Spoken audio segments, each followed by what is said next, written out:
The Journey of 1,000 Miles. In a small village in West Africa, Fatoumata lived with her parents and younger brother. Her village had once been peaceful, but recent conflicts turned it into a dangerous place.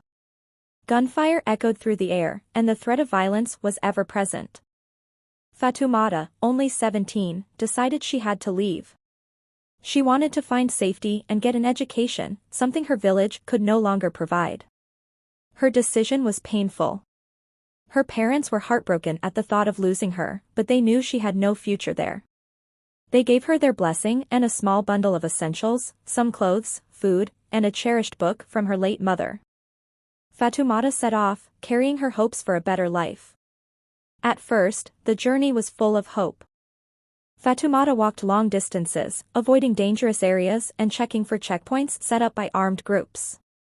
As the days passed, the journey became more difficult. One evening, while crossing a dense forest, she encountered a group of traffickers known for capturing and exploiting travelers. "What are you doing here, young girl?" one trafficker asked with a sneer. Fatoumata's heart raced, but she tried to stay calm. "I'm going to the city to find education. Please let me pass." The traffickers laughed. "The city is far, and we could use someone like you. Why don't you come with us?" Fatoumata knew she was in danger. She had heard stories about how traffickers trick people with promises of safety, only to exploit them. Seeing a commotion nearby, she seized the opportunity to slip away unnoticed.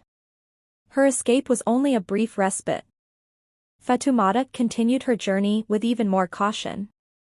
As she approached a river she needed to cross, a sudden storm hit. The river swelled and became dangerous. Fatoumata stood on the riverbank, unsure how to cross. She saw other travelers on the opposite side who were also trying to find a way across.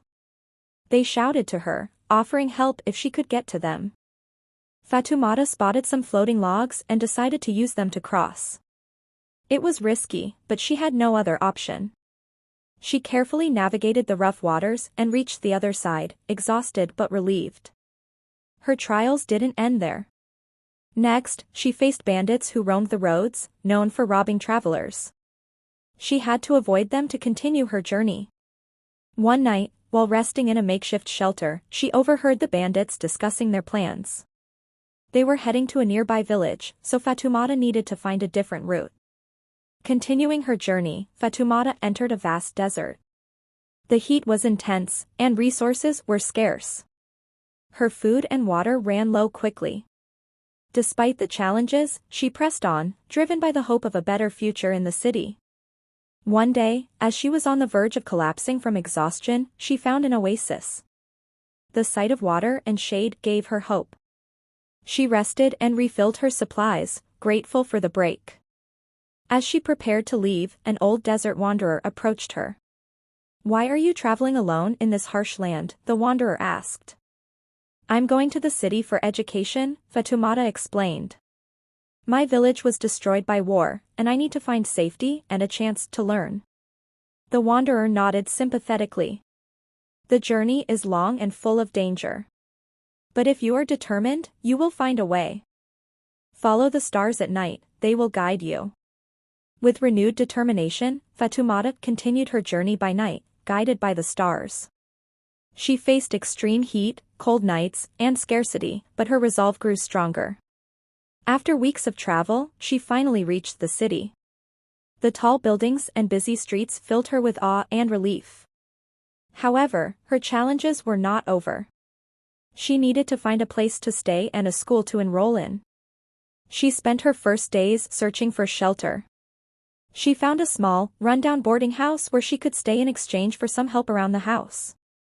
The landlady, Auntie Miriam, took pity on her and offered her a room. With a place to stay, Fatoumata turned her attention to finding a school. She visited several institutions, explaining her situation and her desire to continue her education. Many schools hesitated to accept her due to her age and lack of formal documents, but Fatoumata's determination impressed them. Eventually, she found a school that agreed to admit her. The headmaster, Mr. Ahmed, was moved by her story and accepted her.